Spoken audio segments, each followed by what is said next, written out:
அனைவருக்கும் வணக்கம். நான் உங்கள் சாந்தி பேசுறேங்க. இன்றைய பதிவுல நாம என்ன பார்க்க போறோம் அப்படின்னு பார்த்தீங்கன்னா, வீட்டில் புது வருட கேலண்டர் வந்திருக்கும் இல்லைங்களா, அதை எந்த திசையில மாட்டணும், எந்த திசையில மாட்டினால் வருடம் முழுவதும் நம்மளுக்கு செல்வ செழிப்பு ஏற்படும், எந்த திசையில மாட்டவே கூடாது, அதே மாதிரி என்னென்ன கேலண்டரை நம்ம வீட்டில் வாங்கி வைக்கணும், என்னென்ன கேலண்டர்களை நம்ம வைக்கவே கூடாது நம்ம வீடுகளில் அப்படிங்கிறத பத்தி ஒரு தெளிவான ஒரு பதிவா இருக்கும். அதனால வீடியோவை எங்கேயுமே ஸ்கிப் பண்ணாம பாருங்க. அப்பதான் நான் சொன்ன சின்ன தகவலை கூட நீங்க மிஸ் பண்ணாம தெரிஞ்சுக்க முடியும். சரி, வாங்க வீடியோக்குள்ளார போகலாம். இப்போ பார்த்தீங்கன்னா, நம்ம வீடுகளில் இப்போ நிறைய பேர் கேலண்டரை சேஞ்ச் பண்ணுவோம் இல்லைங்களா. இப்போ 2024வது வருட கேலண்டரை எல்லாம் ரிமூவ் பண்ணிட்டு புதிய கேலண்டர்களை மாட்டுவோம். அது எந்த திசையில ஃபர்ஸ்ட் நம்ம அந்த மாட்டணும், முதல்ல எந்த கேலண்டரை நம்ம சூஸ் பண்ணணும், சரியான கேலண்டர் என்ன, சரியான திசையில எப்படி மாட்டுவது, எந்த கேலண்டரை நம்ம வீடுகள்ல வைக்கவே கூடாது, எந்தெந்த கேலண்டர் என்னென்ன கலர்ல இருந்தால் நம்மளுக்கு அதிர்ஷ்டத்தை ஏற்படுத்தும் அப்படிங்கிறத ஒன்னொன்னா பார்க்கலாம். ஒரு கேலண்டர் தானே, இதுல இவ்வளோ இருக்குதா அப்படின்னு நிறைய பேருக்கு ஒரு சந்தேகம் வரும். இருக்குதுங்க. நம்ம ஒவ்வொரு நாளும் பார்க்கக்கூடிய நாட்காட்டியை கண்டிப்பா நம்மளுக்கு ஏற்ற மாதிரி இல்லாமல் அது எந்த திசையில இருந்தால் நம்மளுக்கு நற்பலன்களை தருமோ அந்த திசையில வைப்பதுதான் மிக சிறப்பான ஒரு பலனை நம்மளுக்கு கொடுக்கும், வாழ்க்கையில ஒரு முன்னேற்றத்தை ஏற்படுத்தும். இப்ப நம்ம எல்லாருமே செய்யக்கூடிய ஒரு முக்கியமான தவறு என்ன தெரியுமா? பழைய கேலண்டரை நம்ம அப்படியே எடுக்காம வச்சிருப்போம். ஆனா அப்படி கண்டிப்பா வைக்க கூடாது. நிறைய பேர் என்ன பண்ணிருப்பாங்க, சுவாமி படமா இருக்குதுமா, இதை நாங்க வெளியே போடுறதுக்கு எங்களுக்கு மனசே வரல, அவ்வளோ அழகா இருக்குது, நாங்க அத பூஜை அறையில பூஜை பண்ணலான்னு இருக்கிறோம் அப்படின்றவங்க தப்பான விஷயங்க. அதை செய்யவே கூடாது. ஃபர்ஸ்ட் நீங்க கேலண்டரை பூஜை அறையில வச்சு நீங்க பூஜை பண்ணவே கூடாது. அதுல இருக்கக்கூடிய சுவாமி படங்களாக இருந்தாலுமே நான் சொல்றது தவறான விஷயங்கள். ஏன்னா நம்ம அந்த வருடம் முடிந்த உடனேவே அந்த கேலண்டரை தூக்கி போட்டுடுவோம். அப்படி நாம ஒவ்வொரு வருடமும் தூக்கி போடக்கூடிய கேலண்டரை நம்ம பூஜை அறையில வச்சு வழிபாடு செய்யவே கூடாது. அதனால அந்த தவறையும் கட்டாயம் செய்யாதீங்க. பழைய கேலண்டரை அப்படியே சிவத்துல மாட்டி வச்சுட்டு புதிய கேலண்டரை அதற்கு மேலேயே நிறைய பேர் மாட்டிடுவாங்க. 2024 கீழே இருக்கும், அதற்கு மேலேயே 2025வது வருஷ கேலண்டரை மாட்டி வைப்பாங்க. அந்த மாதிரியும் செய்யவே கூடாது. அந்த கேலண்டரை அப்படியே நீங்க ரிமூவ் பண்ணிடலாம். இல்லைன்னா செல்ஃப் இது மாதிரி பேப்பர் போட வேண்டியது இருக்குதுன்னா அதுக்கு கூட நீங்க யூஸ் பண்ணிக்கலாமே தவிர, மற்றபடி அந்த சுவாமி படங்களை எங்களுக்கு போடுவதற்கு மனசு இல்லைன்னு சொல்லி நாங்க சுவாமி படங்களாக வச்சு பூஜை அறையில வழிபாடு செய்ய போறோம் அப்படின்னாலும் செய்யவே கூடாது. அதை அப்படியே செவத்திலே வச்சுட்டு புது வருஷ கேலண்டர் அதற்கு மேலேயே வைப்பதும் கூடவே கூடாது. அதற்கப்புறம் பார்த்தீங்கன்னா இன்னொரு தவறு நம்ம செய்வோம்.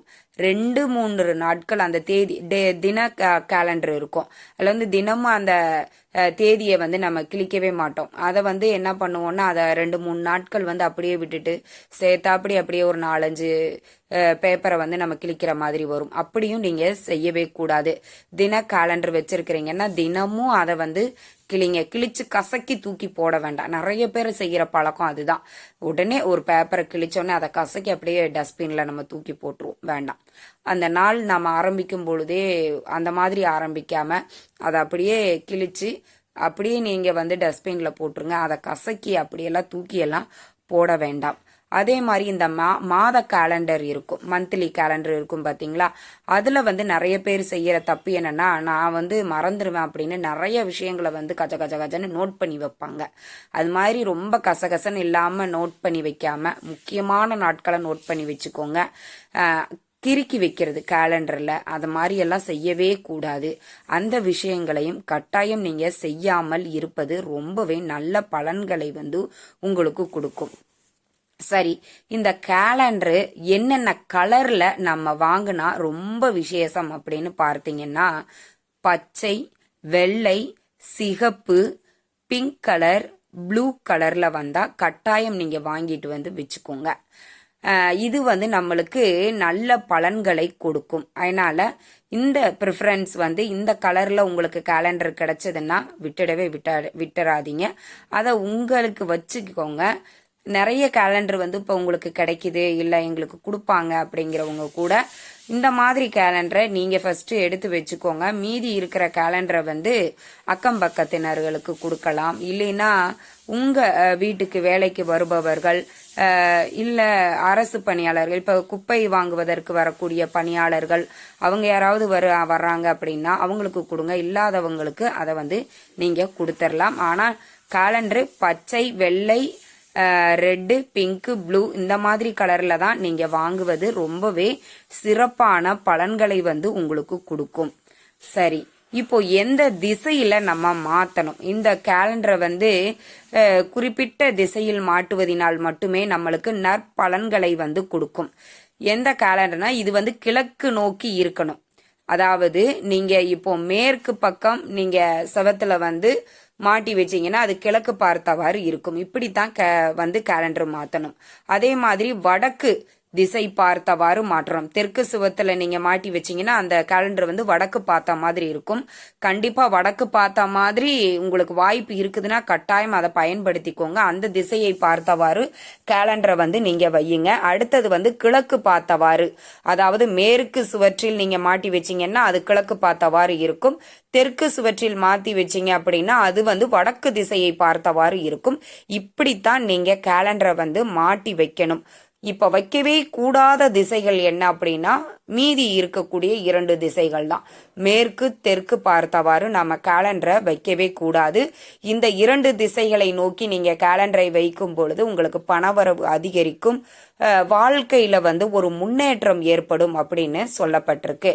சரி, இப்ப எந்த மாதிரி படங்கள் வைத்திருக்கக்கூடிய கேலண்டரை வந்து நம்ம வாங்கிக்கலாம் அப்படின்னு பார்த்தீங்கன்னா, சூரிய உதயமாகிற மாதிரியான கேலண்டர் வந்து உங்களுக்கு கிடைக்குது அப்படின்னா அதை நீங்க வாங்கி வச்சுக்கலாம். ஏன்னா வாழ்க்கையில அது ஒரு முன்னேற்றத்தை வந்து ஏற்படுத்தும். அதனால கட்டாயம் அந்த மாதிரி இருக்கக்கூடிய படங்களை நீங்க வாங்கி வச்சுக்கலாம். சுவாமி படங்கள் போட்ட மாதிரி நிறைய கேலண்டர்ஸ் வந்து வரும். அதுல எந்த ஒரு குழப்பமும் வேணாம். என்ன தெய்வ படங்கள் போட்டிருந்தாலும் சரி நீங்க வாங்கிட்டு வந்து உங்க வீட்டுல வச்சு நீங்க வந்து அதை வந்து கிழக்கு இல்லைன்னா முடிந்த வரைக்கும் வடக்கு பார்த்தவாறு வையுங்க. அதுக்கு மேல எங்களுக்கு வடக்கு திசையை பார்த்து வைக்க முடியாதுங்கிற பட்சத்துல நீங்க கிழக்கு பார்த்தவாறு வைங்க. இந்த 2 திசையை தவிர்த்து மற்ற திசையில வைப்பது அப்படிங்கிறது அவ்வளவு நல்ல பலன்களை வந்து உங்களுக்கு கொடுக்காது. சரி, அதற்கப்புறமாக பார்த்தீங்க அப்படின்னா என்ன படங்கள் போட்ட கேலண்டர்களை நம்ம வீடுகளில் வந்து வைக்கவே கூடாது அப்படின்னு பார்த்தீங்கன்னா, ஆக்ரோஷமான படங்கள், விலங்குகள், இந்த புலி வந்து மானை அப்படியே வேட்டையாடுற மாதிரியான படங்கள் போட்ட கேலண்டர்களை எல்லாம் நம்ம வீடுகளில் மாட்டவே கூடாதுங்க. ரொம்ப சூரிய உதயம் மாதிரி இல்லை குழந்தைகள் போட்டோம் ரொம்ப பூக்கள் வந்து பிளசண்டா இருக்கிற மாதிரி பூக்கள் போட்ட மாதிரியான கேலண்டர்ஸ், இது மாதிரியான படங்களை போட்ட மாதிரி நீங்க கேலண்டர் தாராளமாக வீட்டில் வாங்கி வைக்கலாம். இந்த தகவல் உங்களுக்கு ரொம்பவுமே பயனுள்ளதாக இருந்திருக்கும்னு நினைக்கிறேங்க. வீடியோ பிடிச்சிருந்தா லைக் பண்ணுங்க, ஷேர் பண்ணுங்க, கமெண்ட் பண்ணுங்க. நன்றி, வணக்கம்.